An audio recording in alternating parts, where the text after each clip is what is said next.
The night of the gala shimmered with chandeliers, crystal glasses, and the kind of silk gowns sewn to hide knives beneath them. Power vibrated through the marble ballroom like a second orchestra, unseen but felt in every hush of conversation and every flick of a watchful glance.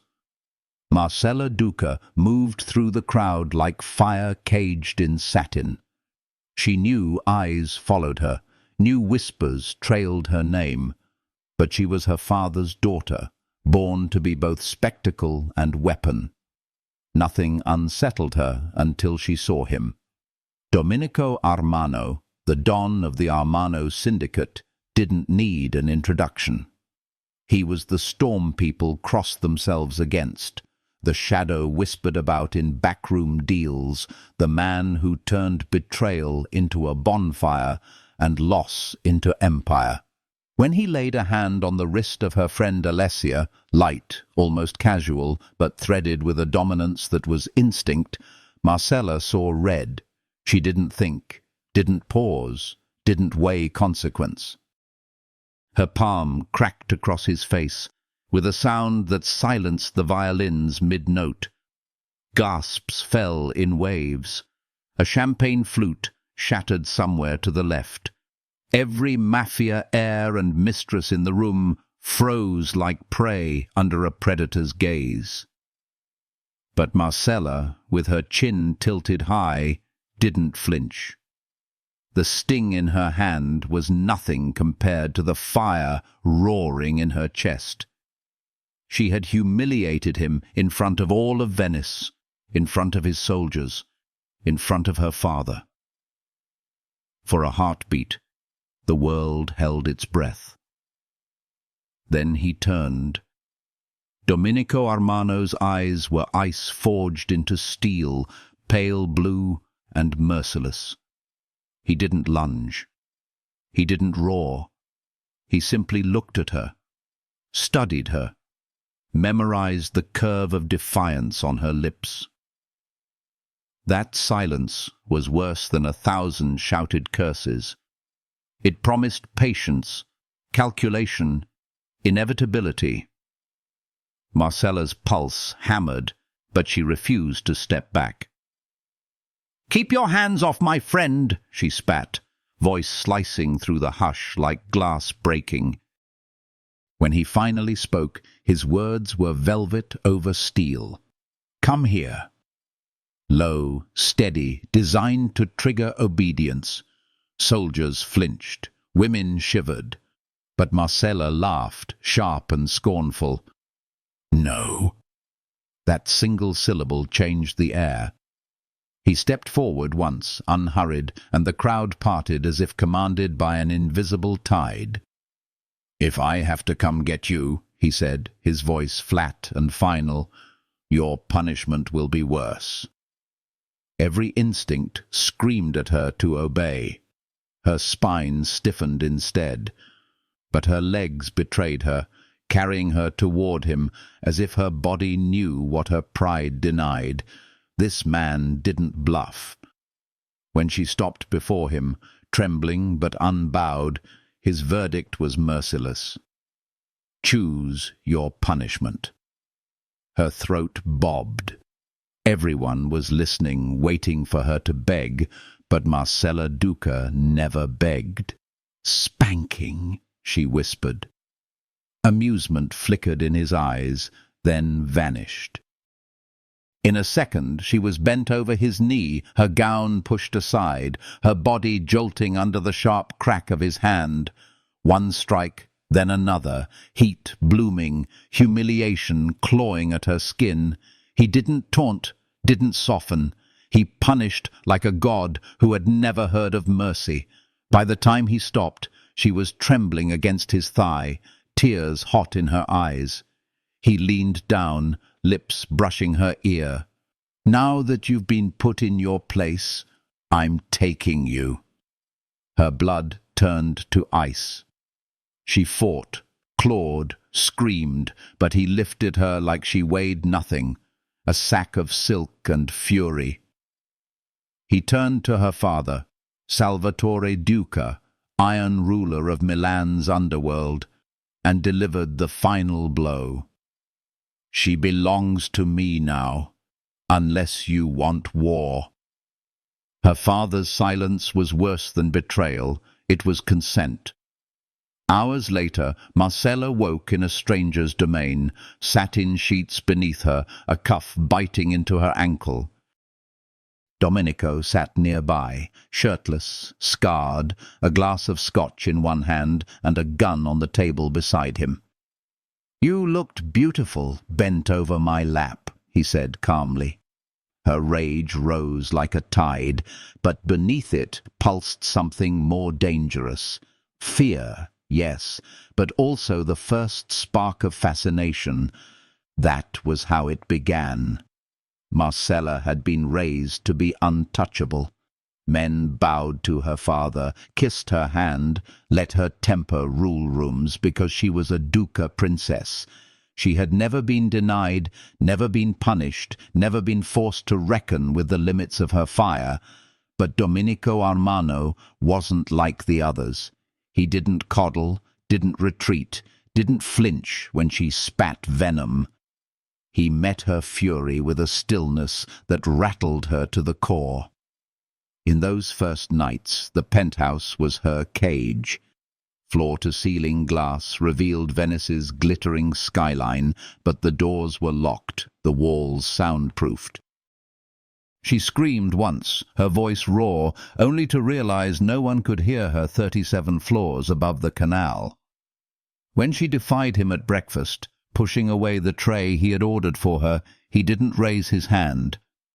He leaned across the table and said in that same lethal calm, "You have one strike left before I bend you over this table." Every exchange was a war. She mocked his arrogance. He countered with threats laced in ice. She tried to slap him again. He caught her wrist mid-air, holding it with the strength of a predator, deciding whether to kill or play. He whispered things that made her knees weak, even as her pride hissed with rage.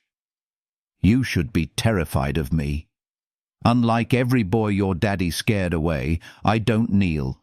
I don't run. I don't play nice." Her rebellion was real. So was the fire he lit in her veins. She hated it.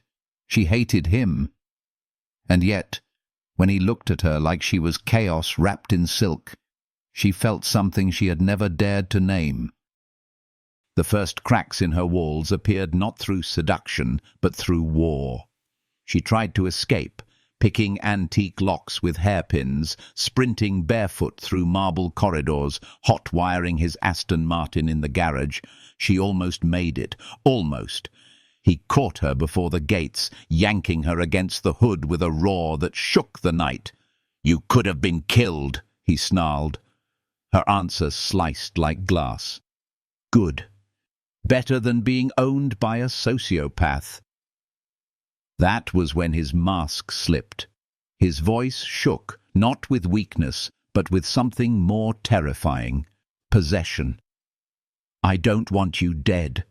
I want you ruined by me." And ruin her he did, not with fists, but with control so precise it carved her into something new. Each punishment was deliberate, each touch a reminder that she was no longer untouchable. She screamed that she hated him, and he smiled coldly. "Good. Now we're even." But hate bled into something else the night bullets shattered glass and enemies stormed his fortress. The Rossi family had come for blood, for him, but in the chaos it was Marcella who took a bullet. She collapsed in his arms, blood soaking her gown, her breath fading. For the first time in a decade, Domenico Armano screamed. He carried her through fire and steel, demanded doctors, threatened priests, burned estates to ash. She survived. And when she opened her eyes, pale and trembling, she found him beside her bed, his voice stripped raw. "I thought you'd die." Her lips cracked into a ghost of a smile. "I almost did." He gripped her hand as if it was the last tether keeping him human. "Why?" she whispered. His answer was ice and fire. "Because you're mine." That was the moment their war became something more dangerous. Because in her defiance, he saw a queen, and in his ruthlessness, she saw the only man who had ever forced her to confront the fire inside her. The days after Marcella's recovery blurred into a strange new rhythm inside the fortress that had once felt like a prison. The cuff around her ankle was gone, but freedom was an illusion. What tethered her now was not iron, but him. Domenico Armano moved through rooms like a shadow in command of the air itself, and Marcella hated how every part of her body recognized his presence before her eyes did. He did not let her rest in helplessness. One morning, while her body still ached from the wound that had nearly stolen her life, he led her down into an underground level of his estate. She had expected torture chambers, cells, racks of chains, every villainous nightmare her imagination could conjure. Instead, the room blazed with harsh fluorescent lights that glinted off rows of weapons, ammunition crates, and shooting targets riddled with precise bullet holes. It was not a dungeon, it was a proving ground. "You're going to learn," he said, his tone flat, like he was discussing breakfast rather than survival. He handed her a pistol, grip first, as though daring her to refuse. She almost did, just to spite him. But her pride burned hotter than her rebellion. She took it with a glare, aimed and fired. The bullet slammed into center mass, not perfect, but enough. She turned and caught the predator's smile curling at his mouth. "You've held a gun before," he said. She smirked. "I'm not just a Mafia princess. I'm a duca." His expression shifted just slightly, from amusement to recognition. She wasn't fragile. She wasn't a doll to display. She was chaos with teeth, and chaos demanded battles. Every exchange between them was its own war. Over breakfast, she defied his commands just to feel the crackle in the air when his patience thinned. At night, she hurled barbs meant to wound him, yet found herself burning when he didn't flinch. He punished her disobedience with terrifying calm, over his knee, against walls, under the full weight of his dominance, and each time her body betrayed her with heat that made her despise herself even more. When she spat, "You're sick," he only smirked. "Possibly, but you're addicted." The truth revealed itself the night she tried to run again. She picked locks, sprinted through marble corridors, stole into the garage and hot-wired his car. For one blazing moment, she believed she might be free. Then, his hand closed on her like iron, yanking her out before the gates could open. He slammed her against the hood with a fury that shook the night, roaring, "You stupid girl! You could have been killed!" Her rage poured out sharp as glass. "Better dead than owned by you." He froze. His breath came rough. Then he whispered, "I don't want you dead. I want you ruined by me."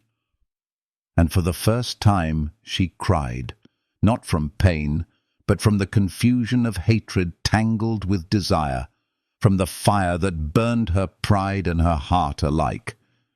It might have destroyed her if not for the war outside. The Rossi family struck again, an ambush that ripped through the fortress. Gunfire shattered glass. Enemies poured in. Domenico fought like death incarnate, and she, clutching the Glock he had once pressed into her reluctant hand, fought beside him. When a bullet grazed his arm, her chest twisted in something she had no name for. When she fired and dropped one of their attackers, his eyes met hers with a shock that bordered on reverence.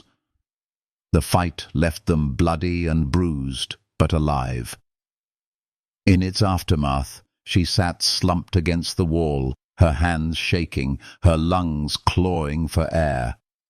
Domenico crouched before her, scarred chest heaving, his eyes locked on hers. "They came for you," he said, voice ragged. She blinked, disbelieving. "Me?" He nodded once. "I was collateral. You were the target." Something shifted then. For all his power, all his dominance, he had protected her as though she was more than a possession. And she realized she was no longer just a captive. She was his war. But war had many fronts. Her father's betrayal struck like a knife in the dark. Salvatore Duca, the man who had raised her with iron in his voice and power in his name, reappeared not as her protector, but as her executioner. He had allied with enemies, sold information that nearly ended them both. When she stood before him, trembling with the ache of old loyalty and fresh fury, he tried to soften her with words. "You're still my daughter," he said. "Still Duca." Her throat burned. Her hand shook on the knife she had hidden in her coat. She wanted to scream, to collapse into the lie of his love. Instead, she whispered, "No, I'm his now." Then she drove the blade into his thigh. Blood poured. Her father's eyes filled not with rage, but with something that twisted her deeper, something that looked like recognition. He limped into the shadows, alive but defeated, and Marcella knew she had chosen. That night, when she stood covered in blood, Domenico didn't look at her with pity. He looked at her with the pride of a man who had finally found his equal. "You're mine," he told her. But she felt the truth thrumming in her chest. He was hers too. The transformation began slowly, then all at once. She no longer sat silently at his side in meetings. She spoke. When men sneered, calling her a spoiled brat, she answered with venom and steel. When they dismissed her as a toy, she revealed the weapon strapped to her thigh and dared them to underestimate her again. One by one, they began to see her not as a prisoner, but as a queen in the making. Domenico fueled the fire by naming her publicly as his second. The declaration shocked his men, sent ripples of fury through the old guard, but he did not flinch. "She has bled for this family," he said. "She has killed for it. She will rule beside me, or not at all." And Marcella, standing at his side, felt the weight of power settle on her shoulders like a crown forged in fire. Still, she knew better than to trust the loyalty of men who had spent lifetimes kneeling only to their don. So she built her own army, not with soldiers, but with women, widows who had survived bloody vendettas, daughters of arms dealers who had learned strategy in silence, hackers who bent entire cities into darkness with a keystroke. Together, they formed her council, a circle of power invisible but lethal. This was not rebellion. This was revolution. At first, Domenico watched quietly, suspicion coiled in his gaze. But when he realized what she was building, he did not try to destroy it. He studied her instead, fascinated. "You're not just mine anymore," he murmured one night, tracing the scar on her side where the bullet had grazed her. "No," she whispered. I'm yours and theirs. His smirk was dangerous, but his kiss tasted like surrender. It was no longer a game of captivity. It was empire. And Marcella Duca was no longer the girl who slapped a don in defiance.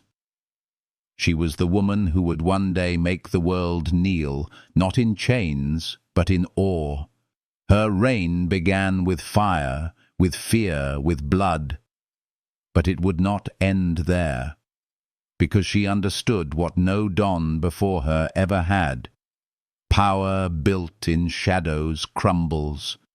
Power dragged into light endures. And so, when the time came to face the world, she did not hide behind Domenico. She stood beside him, in front of cameras and priests and politicians, declaring truth instead of silence. My father built an empire of fear, she said, but I survived. I rebuilt with a partner who sees me as more than a weapon. Together we erase that lie, not with violence, but with truth. The world gasped, the underworld shifted, and for the first time in history, the throne of a syndicate gleamed not with secrecy, but with transparency. Marcella wore her scars like jewels. Domenico carried his crown like a confession. Together they ruled, together they burned, together they became something more dangerous than Mafia, more lasting than bloodlines. They became legend. The closer Marcella moved into the heart of power, the more the shadows stirred. The betrayal of her father had been a blade against her ribs, but betrayal in the syndicate was like poison in the blood. It seeped everywhere. Rumors circled like vultures. Whispers of her cousin Tommaso, long thought irrelevant, resurfacing with dangerous alliances. Papers surfaced, stained with ink and deception, proving her family had sold pieces of their empire to foreign hands. And at the center of every revelation was Marcella, forced to stand not just as a survivor, but as the arbiter of justice. Domenico watched her with that relentless gaze, testing her strength as the walls closed in. He never offered her protection from the council's venom. He simply let her bleed, knowing the scars would prove her worth. When men sneered, asking why a woman was allowed into council chambers, she rose, her eyes sharper than any blade. Because while you plot in silence, I build in daylight. While you whisper, I conquer. Her voice carried across marble halls, shattering centuries of tradition. Even Domenico, ruthless and proud, allowed himself the faintest smile. But Tommaso was not a ghost content with shadows. He emerged with a revelation that struck Marcella harder than bullets. Her mother, whom she had been told was dead since childhood, was alive. Alive and hidden, shrouded in lies woven by the very blood that had raised her. Rage and grief clashed inside Marcella, leaving her torn between the fury of betrayal and the fragile hope of reunion. She wanted to burn the world until only truth remained. And Domenico, ever the predator, fanned the flames. "Find her," he commanded. "Drag the truth into the light." Their nights became war councils, maps spread over sheets, still tangled from their battles of dominance and desire. They spoke of expansion, of shifting their empire beyond old borders, of transforming syndicate rule into something untouchable. Domenico, scarred and relentless, had always believed in ruling through fear. But Marcella introduced something different: vision. She argued for diplomacy where he saw destruction, for alliances where he smelled betrayal. And slowly, impossibly, he began to listen. It was her idea to form the Covenant, a written document that would bind not only their soldiers but also their enemies, a pact of law carved out of chaos. Old men laughed at the thought, but Marcella silenced them with the force of her will. "Power in silence dies in silence," she declared. "Power written becomes eternal." In the flicker of torchlight, with the ink of their signatures still drying, she and Domenico stood crowned not by ceremony, but by recognition. For the first time, Don and Donna ruled as equals, a twin flame casting fire across Europe. Yet equality did not mean peace. Marcella's Council of Women, once a secret, grew in strength and audacity. Widows brought financial networks once controlled by their dead husbands. Hackers bent entire banking systems. Spies brought whispers from rival cities. Marcella no longer leaned on Domenico's shadow. She created her own. And when men mocked, calling it a court of harpies, she let them laugh, until one by one they found themselves outmaneuvered, disarmed, and silenced. It was not just the syndicate that began to notice. The Vatican sent envoys, veiled in the language of morality, but heavy with political intent. Governments who once turned blind eyes to Mafia dealings now requested meetings, drawn by the allure of stability where there had only been war. Marcella, once the captive princess, now sat at gilded tables beside presidents and priests, her words commanding respect, even as she carried scars beneath her gown. But the deeper she climbed into power, the more the ground beneath her shook. Her cousin Tommaso moved with cunning precision, twisting truths and unearthing lies from the bones of their family history. He spread word that Marcella's mother was not only alive, but had fled because of secrets too dark to face.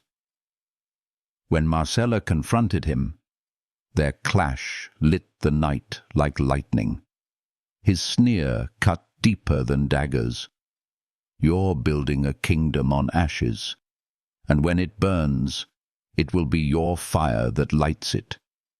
She returned to Domenico shaken, but he did not hold her. He did not soothe. He placed a dagger in her palm, its weight cold and merciless. "Then burn first, burn brighter than all of them." His love was not comfort. His love was war, and she would not have survived without it. The council chambers became battlefields of words. Where once Domenico's voice had been final, now Marcella's cut through with equal force. Together they commanded, sometimes clashing, sometimes merging, always pushing toward a new vision. Soldiers began to whisper not only of the Don, but of the Donna, of the woman who carried both fire and steel, and though some resented, more began to kneel. The public transformation was as dangerous as any ambush. At press conferences, flashes of cameras lit Marcella's face, capturing not the frightened girl who had once screamed behind locked penthouse doors, but a queen who dared to stand beside the devil himself. Headlines shifted from scandal to awe. Vatican representatives condemned. Politicians hesitated. But the people, the ordinary, powerless people, looked to her as proof that survival could become strength, that fire could become a throne. Her speeches were not rehearsed performances, they were born of scars.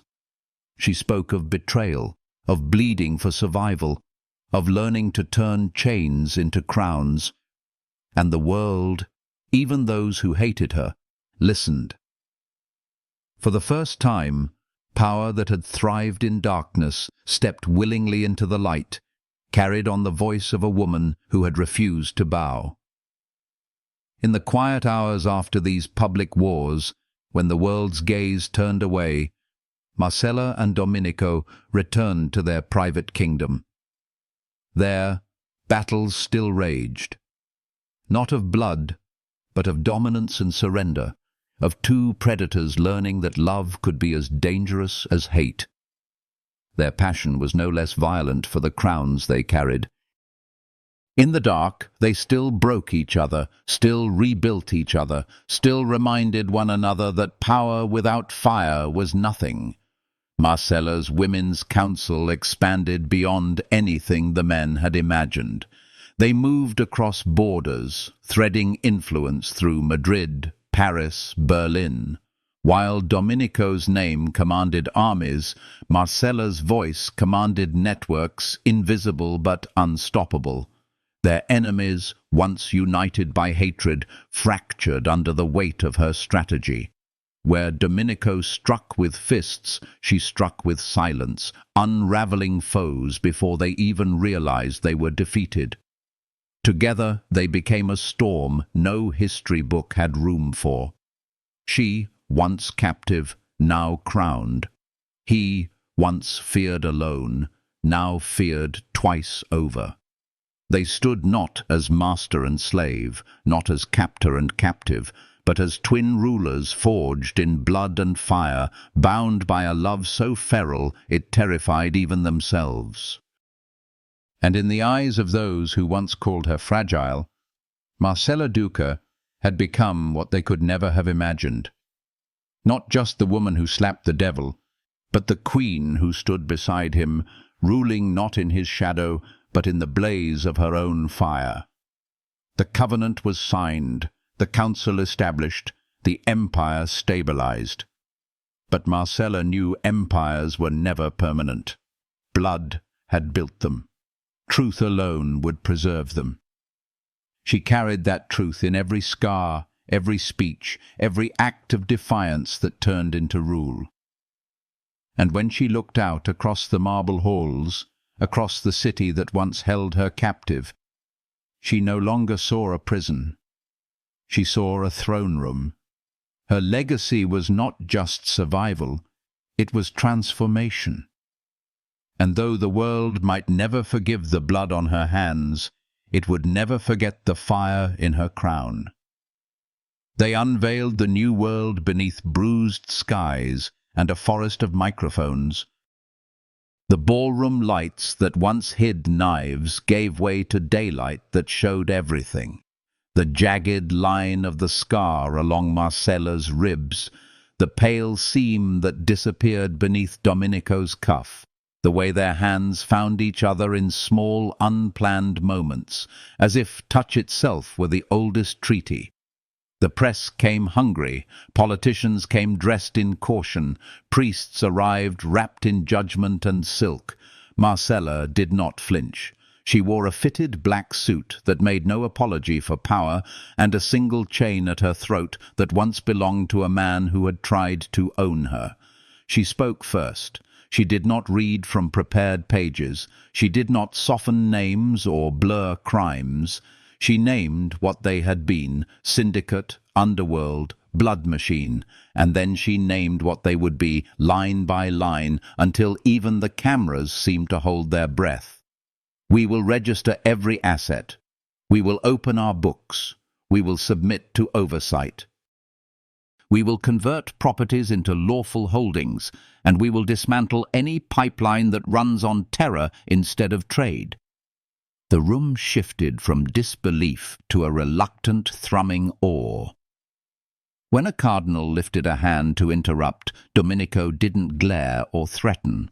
He simply stepped half a pace closer to Marcella, and the gesture said everything. The devil would not eclipse his queen, he would amplify her. They walked out of that conference to a city that didn't know whether to cheer or barricade its doors. Protesters called her a liar and him a monster. Old women left candles on the cathedral steps bearing her name as if she were a saint of impossible survivals. Men in suits phoned men in darker suits, trying to decide whether to sell, surrender, or sharpen their knives. Marcella ignored the noise and moved. In the first week, 3 shell companies dissolved. In the second, they registered the Crown Jewel, a holding conglomerate that would carry their empire into legality with the precision of a surgeon and the appetite of a wolf. The covenant became paper, and then became law. It bound their captains to disclosure, established an internal tribunal that could banish a prince as easily as a pawn, and placed one seat, untouchable, permanent, in the hands of the Women's Council. The old guard choked on that clause. Marcella did not argue. She handed them pens and watched who signed. Some did, with hands that trembled. A few refused. And in the quiet that followed, those refusers found audits where their shadows used to be, and locked doors where their private entrances had stood for decades. They weren't killed. That would have been easy. They were made irrelevant. In syndicates, irrelevance was a slower and crueler death. The Vatican came again, more carefully this time, with a delegation that knew the choreography of public absolution. Meetings at neutral palazzi, communiques about the sanctity of confession and the possibility of reform. Marcella accepted their courtesies and none of their condescension. She met them in a sunlit room where sea wind lifted white curtains like blessings, and explained with unblinking calm that contrition could not restore what blood had taken, but that transparency might prevent the next wound. One Monsignor tried to test her with doctrine. She answered with ledgers, timelines, and a survivor's clarity that made doctrine look like ornament. Governments arrived with quieter faces and louder demands: taxes, compliance, jobs. Marcella presented them a map across Europe: ports to rehabilitate, urban cores to revive, pipelines to repurpose into legitimate logistics. She promised nothing she couldn't deliver, and delivered everything she promised, with deadlines that cracked like whips. The first clean payroll ran on a Monday at dawn, the second on time. By the third, unions that had whispered threats whispered a different word: partner. Public power altered private nights, but did not domesticate them. The bed was still a battlefield, and their bodies were still languages only the two of them understood. Some nights dominance was the only truth big enough to swallow the day. Some nights they lay face to face in the stillness power never afforded, trading breath and vow like currency. He learned the edge of her fury and the precise pressure that turned it into surrender without stealing its heat. She learned the rare moments when his silence was not strategy but ache, and she met it with a softness that surprised them both. Their crowns did not come off when the lights did. They simply became invisible, heavier for being unseen. They moved outward, Madrid first. The city had been a rumor for months, a node where shadow capital flowed in and never returned. Marcella flew in at midnight, stepped into a warehouse that smelled of oil and dust, and met a woman who called herself Reina and had decades erased behind her eyes. Reina didn't bow.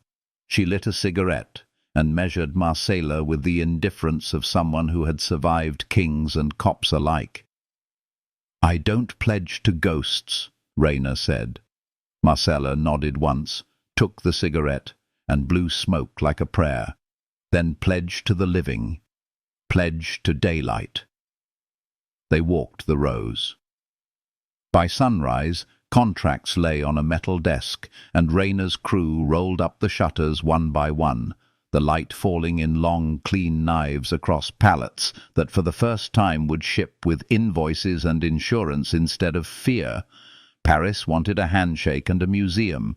Berlin wanted servers and code. Naples wanted proof she wouldn't hollow the city to feed the machine that had starved it for generations. Proof arrived in cranes, in job postings, in a glass-walled training center where former runners learned cybersecurity from women with piercings and gentle hands who once wrote viruses like poetry. The press tried to reduce her to a myth, the devil's bride, the dark Madonna, the patron saint of necessary evils. She refused their altars and continued to build. Tommaso resurfaced like a shadow cast by noon sun, sharp, inescapable. He understood spectacle and therefore attacked where spectacle lived. A leak, not of crimes, they had confessed those, but of history. Letters that suggested Marcella's mother had fled not to escape Salvatore's violence, but to protect a secret that would detonate the fragile bridge Marcella was laying between darkness and law. The papers ran grainy photographs. The cardinal who liked doctrine returned to language about sin rediscovered. Investors paused. Domenico wanted blood. He would have taken it. Marcella stopped him with a hand on his throat and a look that had turned rooms to ash. "No," she said. There was no softness in it. She flew alone. A coastal town, a door with salt eaten into the wood, a woman who opened it with eyes that were Marcella's eyes, only older and rimmed in a grief that apologies could not touch.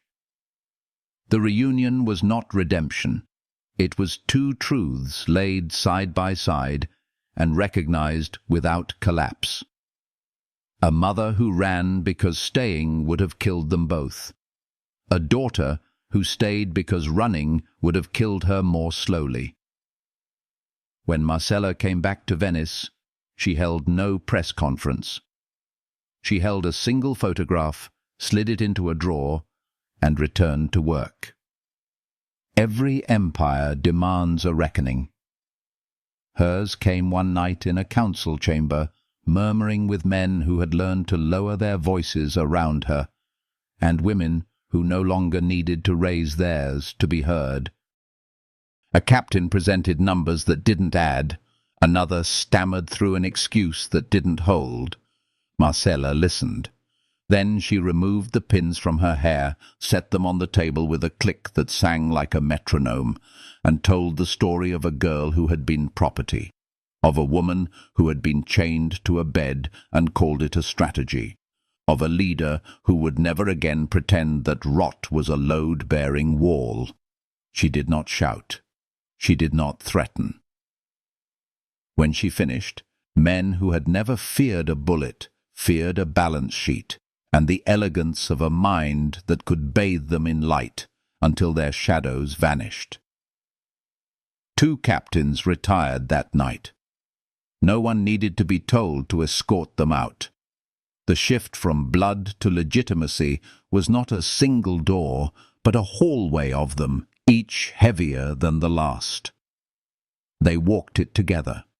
They lost old allies who preferred the intimacy of crime to the bureaucracy of law. They gained mayors whose first photo ops tasted like compromise and later like victory. They learned from auditors, from failures, from the quiet dignity of people who simply wanted the paycheck to clear and the streetlights to work. And when the first quarterly report landed on 100 desks across 3 countries, showing profit not built on extortion but on logistics done with brutal efficiency, the word Mafia turned into something else when it touched her name. Era. He asked her once, in one of those rooms where the windows showed a city that no longer flinched when they looked down, what she wanted next. It wasn't a question. It was a confession of wonder. She didn't answer with geography. She answered with time. "A year we don't have to bury anyone we love," she said.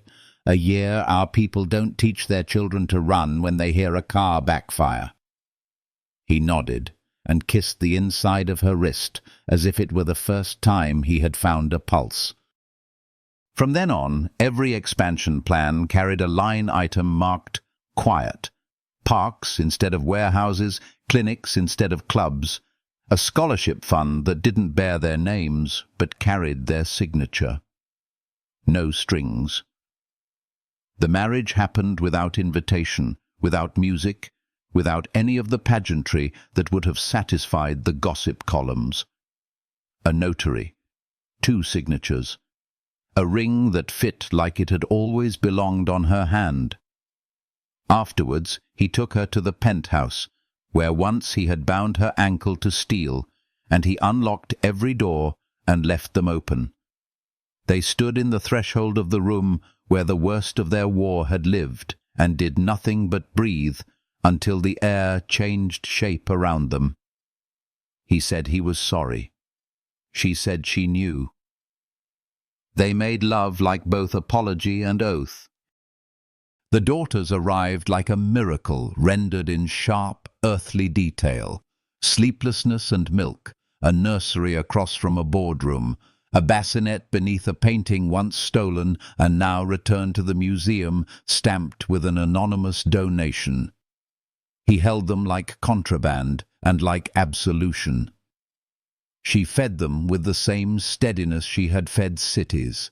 Their names were not the names of saints. They were the names of bridges. With the girls came a new calculus of risk. Bodyguards doubled. Routes changed. The Women's Council rewrote plays no man would have thought to design. Decoy strollers, encrypted lullabies that were really panic codes, a daycare layered like a fortress but painted in colors that admitted joy. Marcella learned the bewitching violence of a small hand around one finger and the serenity of a meeting that paused because someone's daughter had a fever. If anyone had told her that power would one day look like a spreadsheet adjusting to a nap schedule, she would have laughed. She did not laugh now. She smiled and found that the smile didn't crack her face. Tommaso's last act was pitiful and dangerous. A bomb in a car, old school and sloppy.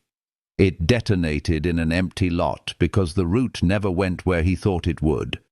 He was caught in a fishing village, drunk and mean, by a widow who once cleaned blood from floors and now balanced books for a logistics hub that employed half her street. She called it in. Marcella did not attend the tribunal. She wrote one sentence that was read aloud before the ruling. I choose a world where even those who tried to kill me face law instead of legend. He went to prison. The papers were bored by the lack of spectacle. Good. Year 1 ended the way stories rarely do. On time, under budget, with the hum of a city that had learned a new language for its own pulse. The memorial for the dead was held at dawn. No cameras, names spoken into fog.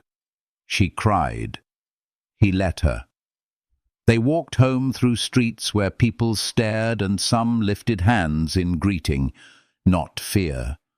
The Covenant's anniversary came with an audit that glowed and a mural painted on a city wall by kids who didn't know who had paid for their spray paint. 2 figures, back to back, not crowns but flames above their heads, and below them a single word that wasn't quite blessing or curse. After. In private, the rage that had forged them receded into a quieter fire. They still argued like storms, still broke plates sometimes, still pressed each other against walls because ache didn't vanish just because policy succeeded. But there were also Sunday mornings, pancakes badly flipped, tiny socks found in the cuff of a suit jacket, her head on his chest on a sofa that had no memory of chains. They learned that power could be a whisper as well as a roar. They learned that legacy could be more than survival. It could be design. On the night that marked exactly 2 years from the gala, the slap, the humiliation, the moment everyone thought would end her, Marcela stood on a balcony above a plaza where a fountain had been dry for 20 years and now ran clean. Music drifted up from a stage where teenagers tuned instruments for a free concert sponsored by a foundation whose donors list was a symphony of small names. Domenico slid his arm around her waist and rested his chin on her shoulder, and for once the weight there felt like nothing at all. "We did not redeem what could not be redeemed," she said into the wind. "We replaced it." He pressed his mouth to the place where her jaw met her neck, and when he pulled back, there was a kind of peace on his face she had never seen in marble halls or war rooms. Streetlights blinked on. Somewhere below, one daughter fussed in a nanny's arms and then fell silent, as if even babies understood a benediction when it arrived. The devil had not been tamed. The girl who slapped him had not been sanctified. But the world around them had changed shape until the names no longer mattered. She did not need absolution. He did not need fear.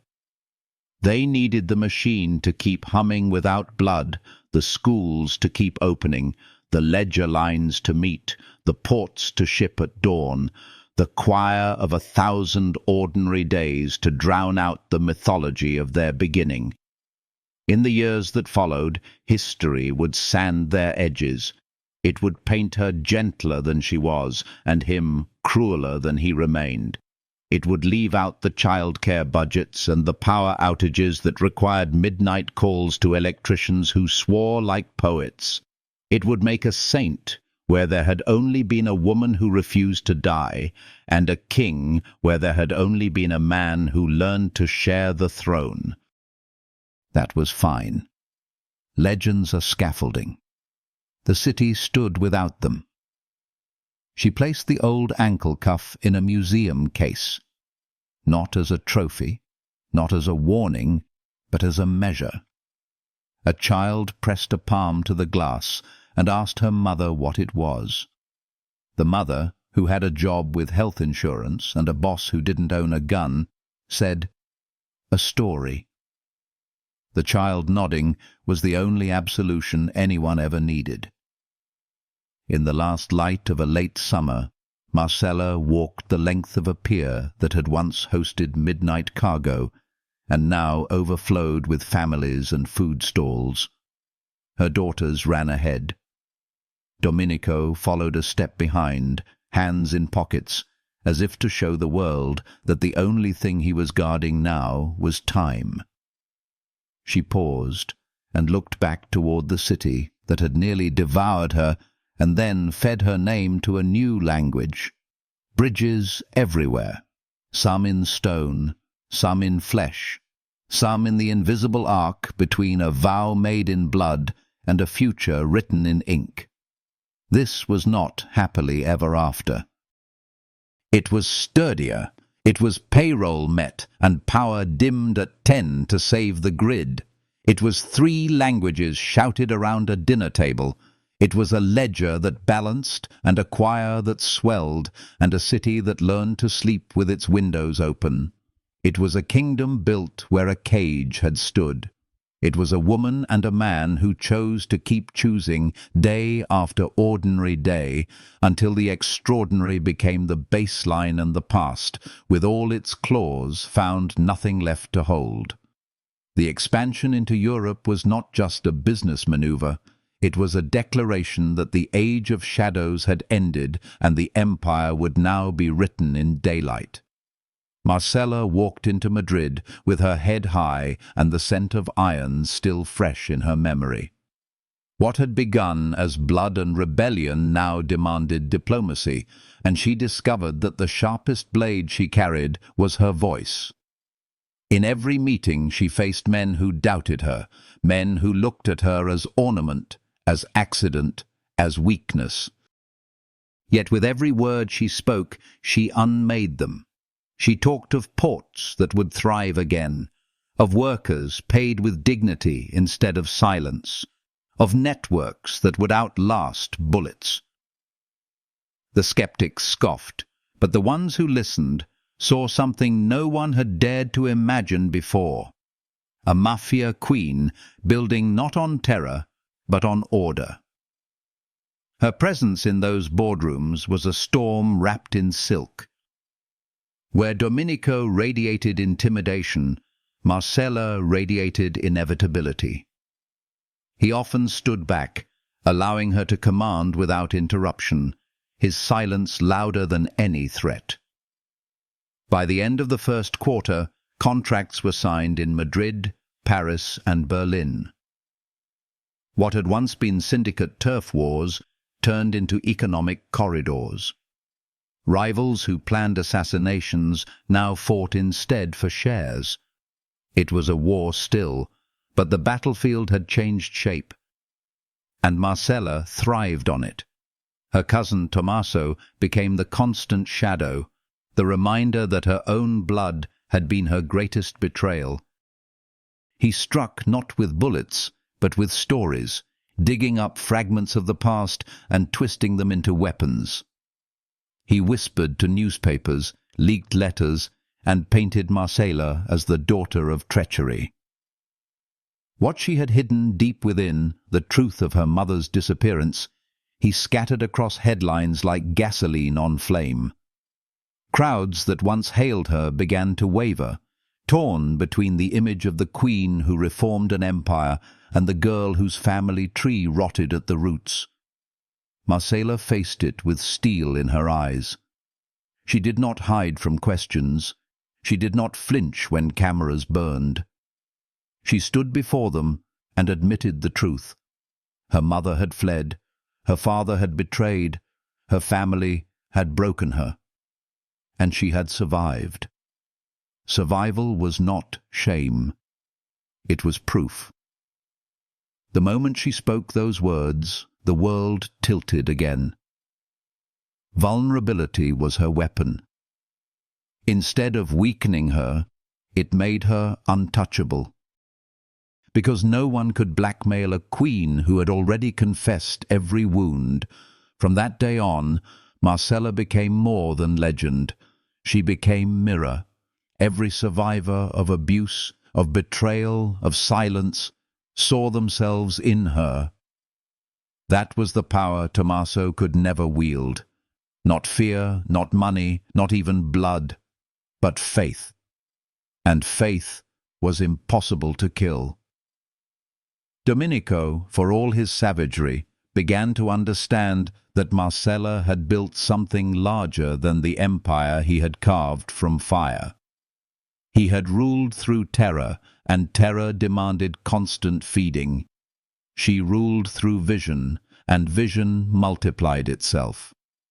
At night, when they sat together in rooms that once echoed with screams, he looked at her and said quietly, "You've built something even I can't destroy." She met his gaze without blinking. "Then stop trying." And for the first time, the devil laughed, not with cruelty, but with surrender. The Women's Council grew into a parliament of its own. No longer whispered meetings in hidden rooms, but public conferences, attended by mayors, by financiers, by journalists who could no longer dismiss them as widows or harpies. They drafted policy, they created oversight, they opened doors for women who had once only seen those doors slam shut. For the first time in history, a mafia empire had a branch of governance that was transparent and female-led. The irony was not lost on Marcella. She had begun as a prisoner in chains. Now she presided over a council where chains were melted down into pens. But empire always demands cost, and the cost was constant vigilance. Marcella's nights were filled with reports of attempted attacks, coded messages intercepted, whispers of poisonings, threats to her children.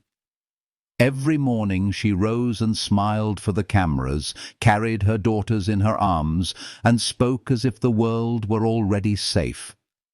It was not. but pretending it was became part of building it so. She learned the alchemy of leadership. If you act as though peace exists, people begin to live as if it does. And soon, peace ceases to be fiction. The climax of her war with Tommaso came in a tribunal that shook Venice to its core.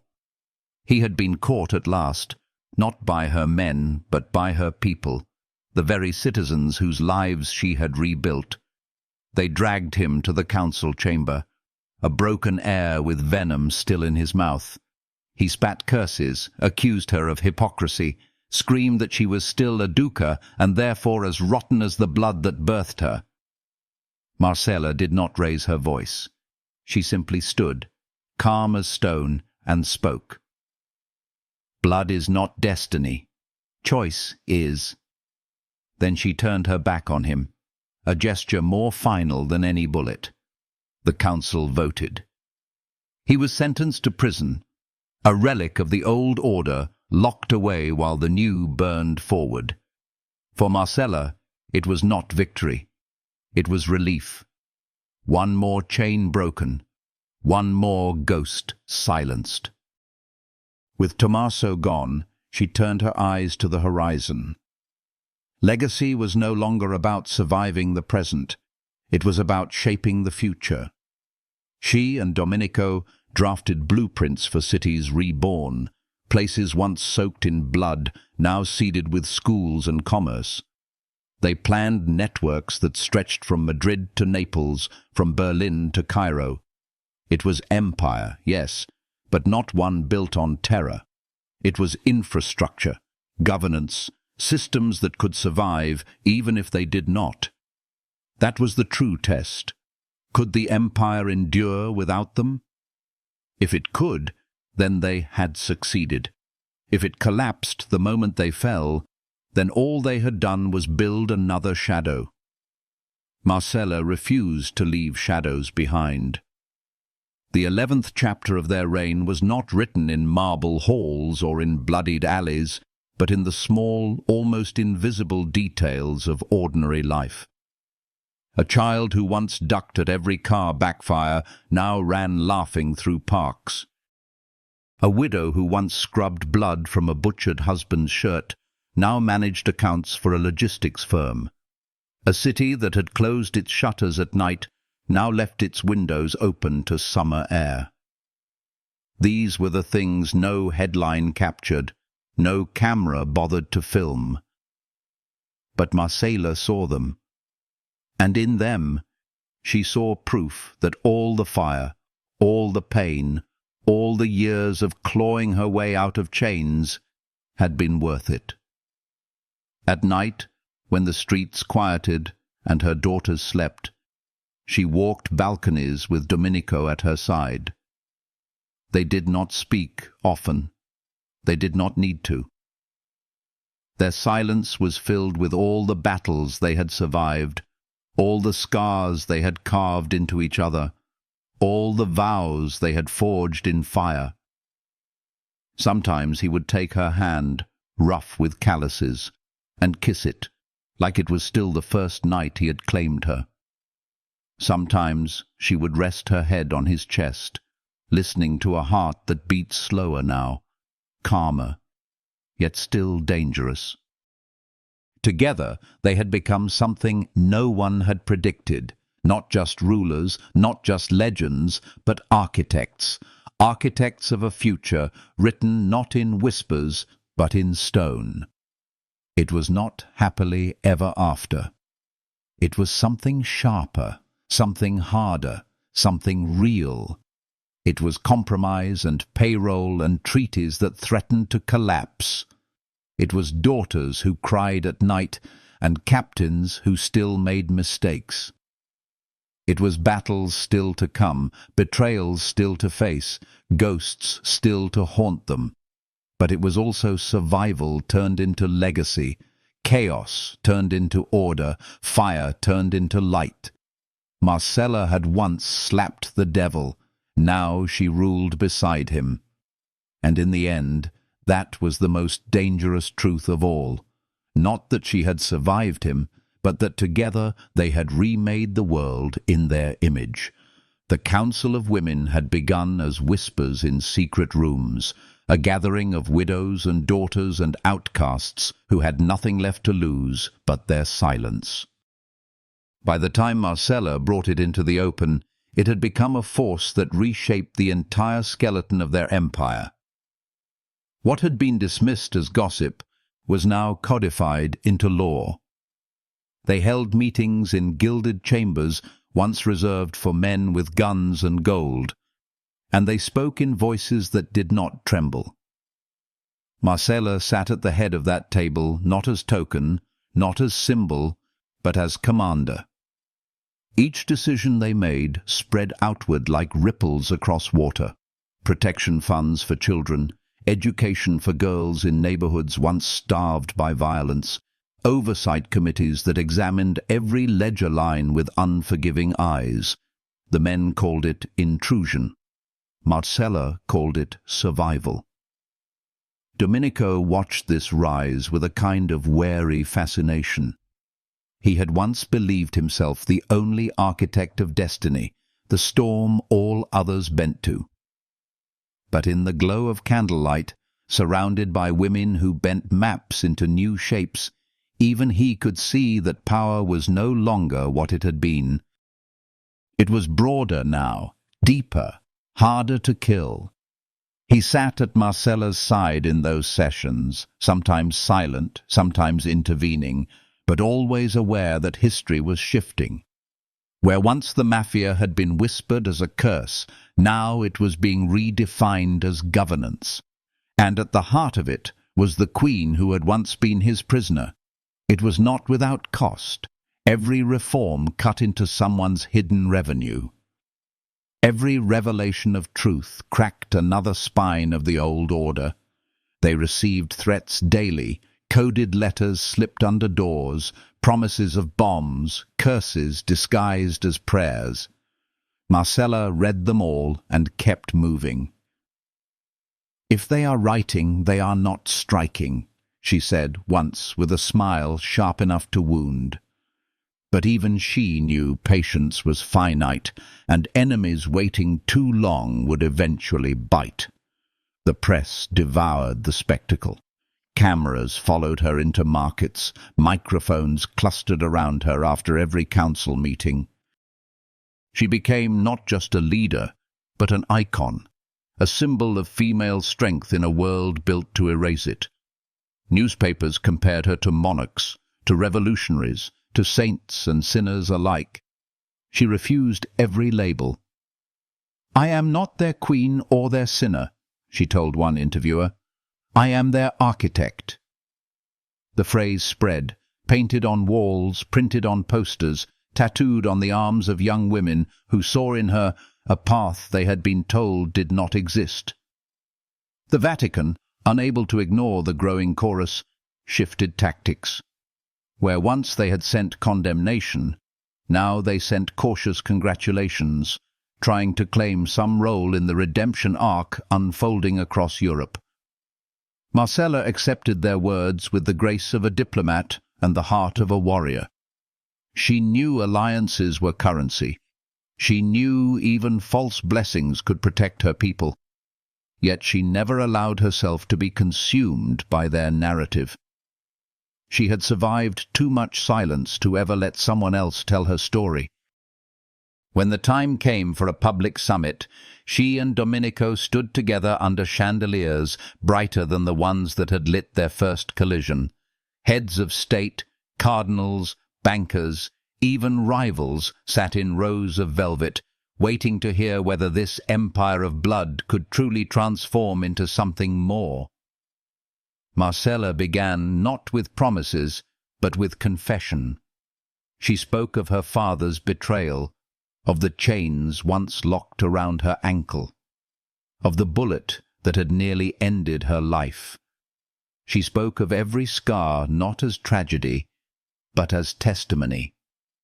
And then she laid out her vision. An empire governed by law, audited by councils, bound by transparency. "We were born in blood," she said, her voice steady. "But we will not die in it." The applause was hesitant at first, then thunderous. Cameras flashed. Historians later argued that this was the moment the syndicate became something new. But Marcella knew better. The moment had not been in that ballroom. It had been years before, when she chose not to break under Domenico's hand, when she chose to stab her own father rather than surrender to betrayal, when she chose to build rather than burn. The summit was simply the world catching up to her truth. The kingdom they built was unlike anything that had existed before. Instead of smoke-filled rooms and coded whispers, they held press conferences. Instead of bodies buried in unmarked graves, they held trials broadcast to the public. It was still power, still ruthless, still dangerous, but it was visible, and visibility made it harder to corrupt. Cities that had once lived in fear now hummed with commerce. Children who had once flinched at the sight of black cars now waved at them with unknowing innocence. The old guard muttered that the soul of the syndicate had been lost. Marcella smiled when she heard it. "Souls don't rot when they are lost," she said. "They rot when they are hidden." Madrid became their first foreign jewel, a city once strangled by crime, now reborn as a hub of legitimacy. Marcella walked its streets at dawn, escorted but not afraid, and watched shopkeepers unlock doors with the ease of people who no longer feared bullets in the dark. The Women's Council had established offices there, filling them with translators, accountants, teachers. It was not glamorous, but it was revolutionary. From Madrid they stretched outward. Paris with its bankers, Berlin with its coders, Naples with its bruised but resilient heart. Each city required a different touch, a different weapon. Marcella wielded them all with precision, but expansion came with enemies. Rivals who had thrived on chaos did not welcome order. They struck where it hurt most, the people. A bombing in Naples killed 12 civilians. An arson in Madrid destroyed a school she had helped fund. Each attack was designed not just to wound, but to unravel the narrative she had woven. That survival could become stability, that blood could turn to ink. Marcella mourned the dead, rebuilt the buildings, and spoke directly to the grieving. "Every flame they light will become the fire that forges us stronger," she promised. And she kept her promise. For every building burned, 2 rose. For every family broken, she funded 10 more. Slowly, the attacks ceased, not because the enemies surrendered, but because the people refused to break. The 14th chapter of her reign was written not in blood or marble, but in ink. The covenant, once dismissed as fantasy, became ratified law across borders.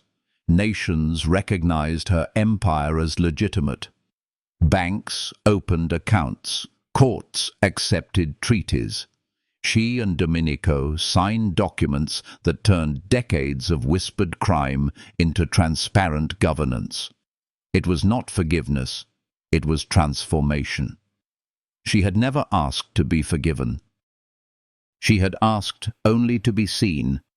In private, she and Domenico carried the weight differently. He still thrived on the immediacy of war, on the clarity of violence. She thrived on the patience of building, on the elegance of systems. They clashed often, loud enough for their daughters to hear, fierce enough to shake chandeliers. But every fight ended in the same place, together. They had been forged in battle, scarred by betrayal, bound by fire. Nothing could break what had already survived the impossible. Marcella often thought of the girl she had once been, the girl who had slapped the devil without knowing she was striking the beginning of her own reign. That girl had been reckless, furious, naive, and yet without her, the queen would never have existed. She carried that girl inside her still, a reminder that defiance was the first stone in every kingdom. She did not regret it. She would never regret it. When she stood again before cameras to mark the second anniversary of the Covenant, she no longer spoke as survivor. She spoke as architect.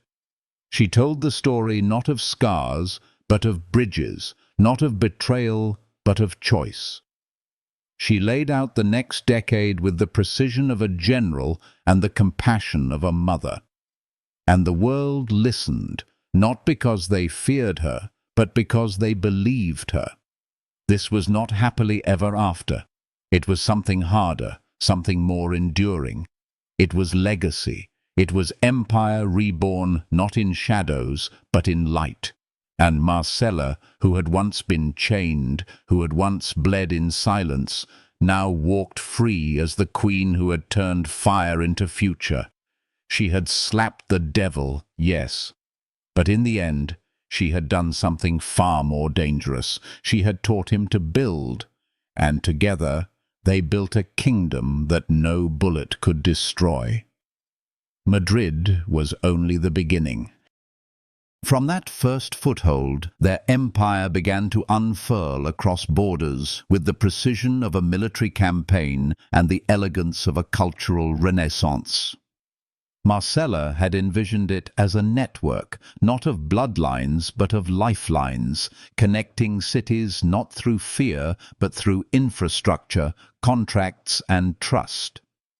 By the 15th stage of her reign, the scaffolding of that network stood tall, ports in Spain humming again, factories in Naples breathing new life into neighborhoods, coding hubs in Berlin filled with young people who had once only known the economy of crime. Every city became a testament to the transformation she had promised, each one a piece of the covenant carved into reality. But with each success, enemies sharpened their blades. Some of them were external, old rivals who had thrived on smuggling routes now cut off by transparent trade, cartels watching their profits dry up under the blaze of daylight. Others were internal, ghosts of the old order who had bent knee but not heart, who waited for Marcella to stumble so they could drag her back into the shadows. She knew it. She felt their eyes on her every time she stood in front of the press, every time she carried her daughters through crowded streets, every time she held Domenico's hand in a gesture that was both personal and political. The international expansion forced Marcella to become more than a queen.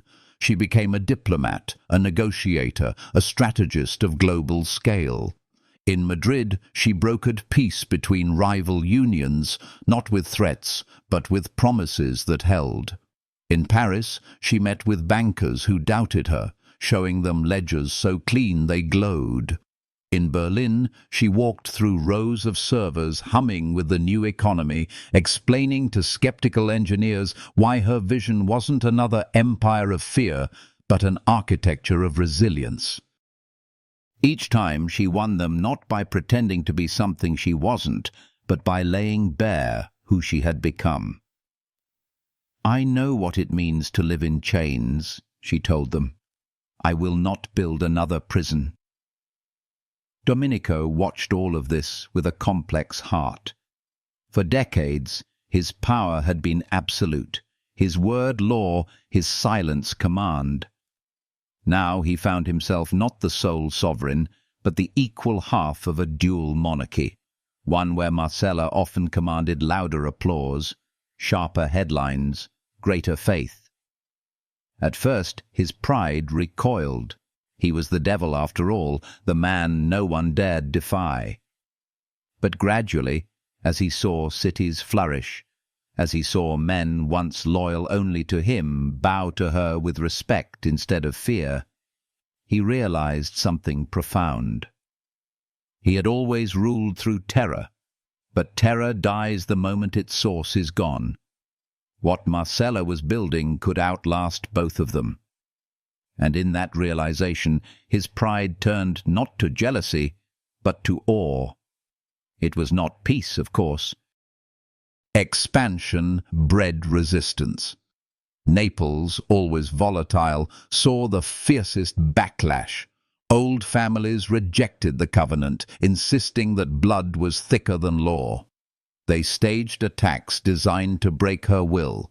Bombs in markets, shootings outside schools, arson against newly built clinics. Each act was a knife aimed not just at her body, but at her promise. And yet Marcella never wavered. She attended every funeral, held every grieving mother, rebuilt every shattered building. Every flame they light will forge us stronger, she repeated again and again, until the people themselves took up the phrase. It became a rallying cry, painted on walls, shouted in streets, sung in the chants of marches that filled Naples with defiance. The enemies wanted to prove she could not protect her people. Instead, they proved how deeply her people believed in her. By the 16th chapter of her journey, the covenant had spread beyond Europe. Delegations from Africa and South America requested meetings, intrigued by this strange empire that preached both profit and transparency. Governments that once condemned her now courted her, desperate to learn how she had turned blood into order. Marcella travelled tirelessly, her daughters at her side, their laughter echoing in corridors where treaties were signed. She did not hide them from the world. They were her legacy in flesh, proof that this empire was not just survival, but future. It was in Cairo that she delivered one of her most powerful speeches. Standing under the shadow of ancient monuments, she spoke of civilizations that had risen and fallen, of empires that had burned bright only to collapse under the weight of secrecy and greed. "We are not the first to build," she said, her voice carrying across the desert wind, "but we must be the first to build without hiding.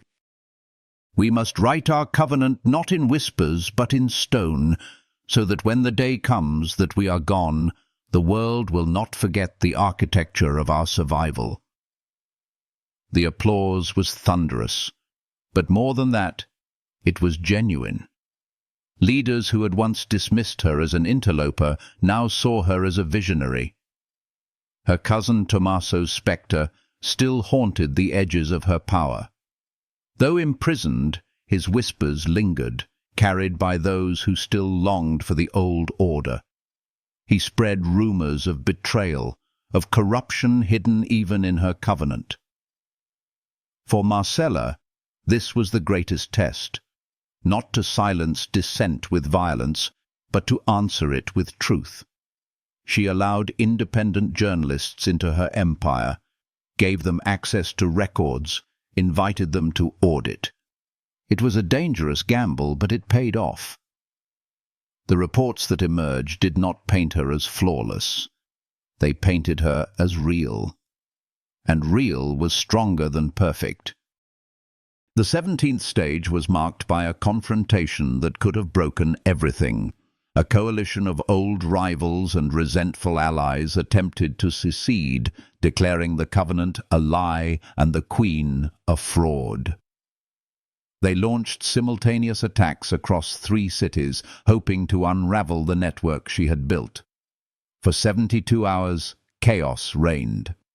Explosions rocked Madrid. Gunfire echoed in Naples. Berlin's servers went dark under coordinated cyber attacks. It was the greatest test of her empire's resilience. Marcella did not retreat.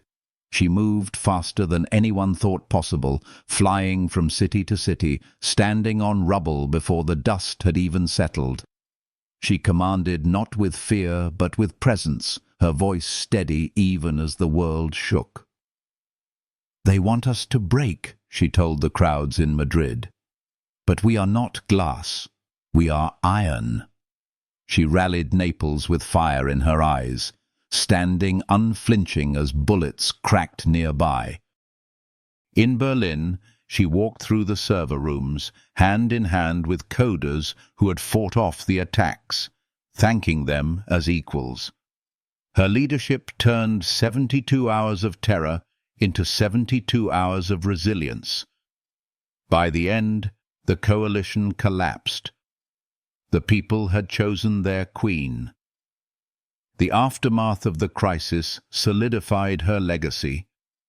No longer could anyone claim that her empire was fragile, that it would collapse the moment shadows struck. It had endured the storm and emerged stronger. Even her enemies, those still lurking in corners, admitted quietly that she had achieved the impossible. And Marcella herself, though scarred and weary, understood the weight of what had happened. She had proven, not just to the world, but to herself, that she was no longer the girl who had slapped the devil out of defiance. She was the queen who had built an empire out of fire and survived every attempt to reduce it back to ash. The 18th and final stage was not written in headlines or treaties, but in the quiet moments of legacy. Marcella stood in Venice once more, the city where it had all begun. The ballroom where she had once struck Domenico had been converted into a museum, its chandeliers still glittering, but its walls filled with exhibits of history. Photographs of the covenant signing, artifacts of the old syndicate, testimonies from those who had survived its transformation. At the center stood a single display, the steel cuff that had once bound her ankle. Children pressed their faces to the glass, asking their parents what it meant. "A story," the parents said. "A story of chains broken." Marcella walked through the exhibit with her daughters at her side, their small hands clutching hers. Domenico followed, silent, his eyes filled with the weight of memory. When they reached the cuff, Marcella paused. She bent down, looked her daughters in the eyes, and said, "This is what we came from. But it is not what we are." They nodded, too young to fully understand, but old enough to feel the truth in her voice. That night, on a balcony overlooking the city, Marcella reflected on the arc of her life. From captive to queen, from blood to covenant, from whispers to daylight. She had built something that would endure, not because she was flawless, but because she had never pretended to be. Her empire was human, scarred, resilient, and that was why it would last. The world would remember her as many things: the girl who slapped the devil, the queen who built the covenant, the architect of a new order. But to Marcella, the truth was simpler. She had been broken and had chosen to rebuild. She had been silenced and had chosen to speak. She had been chained and had chosen to rise. That was her legacy. Not crowns, not titles, not empires. Choice. Domenico joined her on the balcony, his hand finding hers as it always had. They stood together in silence, the city glowing beneath them, their daughters asleep inside. For once, there were no enemies, no treaties, no battles to fight. Only peace, fragile and fierce, earned through fire. Marcella leaned into him, her eyes on the horizon. "We did it," she whispered. He pressed his lips to her temple. "You did it." And in that moment, as the night folded around them, Marcella Duca understood the most dangerous truth of all. Not that she had survived the devil, not that she had ruled beside him, but that she had transformed him. Together, they had built a kingdom that would outlast even their names. And for the first time in her life, she felt the weight of chains lift entirely, leaving nothing but light.